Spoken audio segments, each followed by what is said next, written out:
بسم الله الرحمن الرحيم. السلام عليكم ورحمة الله وبركاته. مقعي وحالي رادا سعاد عبد الله وحنا خبير كنت تخصصتي سida looga qayb galiyo waxbarashada dadka baahiyaha gaarka qaba ama naafada ah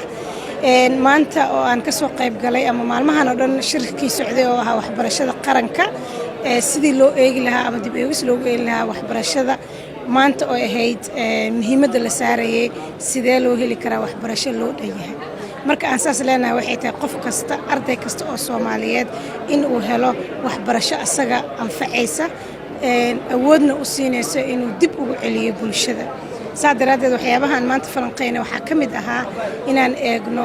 maaragtay waxbarashada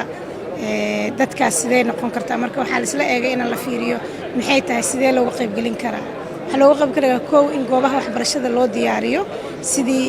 ay uga qayb qaadan lahaayeen in loo diyaariyo macallimiintii sidii ardaydaas wax u bari lahaayeen ugana qayb galin lahaayeen fasalka oo in loo takoori lahayn loo geen kari lahayn iskuulka takooran iskuulada caadiga ah in ma aragtay wacyigelin loogu sameeyo bulshada because waxaan ognahay qof kasta oo Ilaahay abuuray inuu wax baran karo waxbarashaduna ay tahay wax Ilaahay dadka uu ku abuuray ayada quraankana waxay ahayd aqri macnaheedu waxay tahay in qof kasta oo dhashay uu wax akhrin karo waxna baran karo laakiin in fursad la siiyo u baahan tahay midda saddexaad oo ah dhaqaalaha iyo siyaasadda dalka u taalo waxbarashada in dib u eegis loogu sameeyo si يعني أجندة قرن يكون نقطة إن waxbarashada loo dhan yahay ardayda laga waxeeyo anigoo hadda waxaan ahay asaasaha ama hormuudka macadka sisan macadkaas oo loogu talagalay in uu qiimeeyo ardayda baahidooda uu ogaado kadibna uu ka qayb galiyo waxbarashada ku habboon dugsiyada magaalada Muqdisho iyo gaarada magaalada wadanka Soomaaliya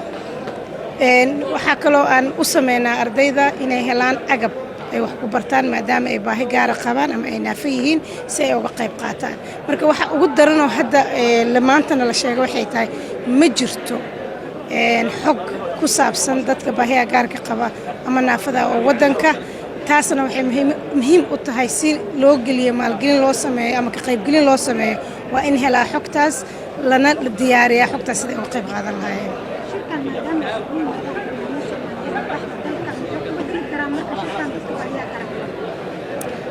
كسو إلى بايا.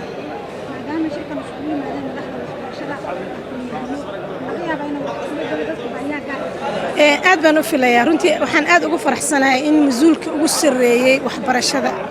wasiir Faarax Sheekh Cabdiqaadir uu fadhiyay runtii uu nood qaadanayay taas marka waxay ku tusinaysaa inuu masuuliyad iska saari doono in uu arday kasta oo Soomaaliyeed uusan ka reebin waxbarashada gaar ahaan ku baahiyaha qaarka qaba waxaan ognahay in 4 milyan oo arday oo Soomaaliyeed waxbarashada ka maqan yihiin laakiin waxaan ognahay boqolkiiba 99 ardayda naafada ama baahiyaha gaarka in waxbarashada ka maqan yihiin gobogobada waxaan shirkan ka filan karnaa horta Soomaali mid ah oo ka wada tashatay sideen rabnaa inay waxbarashada wadanka Soomaaliya ay noqon kartaa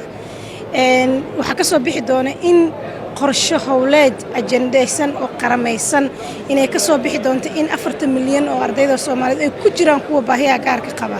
in loo sameeyo qorshe hawleed 4 sano xukuumadda dan qaran ay jirto in loo hagaajiyo sidii looga qayb galin lahaa waxbarashada